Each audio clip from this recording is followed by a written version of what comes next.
नहीं 19 जन विचारपति आज तारीख रे मानवर हाईकोर्ट को विभिन्न विचारालय हाईकोर्ट रे से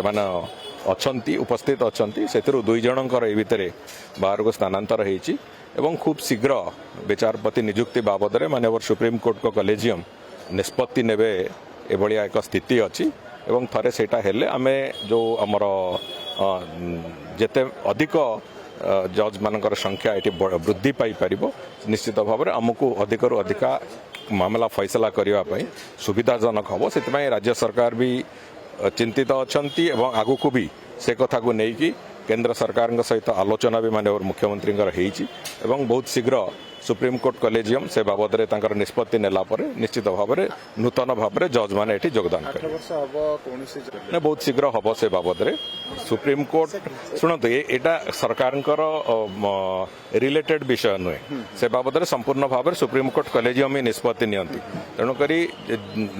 अभिज्ञता और योग्यता ये जोड़े कथा को आधार करके सुप्रीम कोर्ट कलेजियम जमी निष्पत्ति ने से कथा हम आमर कनसर्न अच्छी जे आम हाईकोर्ट रे जो वैकेंसी अच्छी जजशिप रे जो वैकेंसी अच्छी से गुड़िक जमी सफल भाव में जमी पूर्ण हम सेटा आमर कनसर्न अच्छी एवं आमे आम कनसर्न भी केंद्र सरकार को जन सारी केंद्र आईन विभाग जो मंत्रालय अच्छी भी जन सारी माननीय मंत्री को जन सारी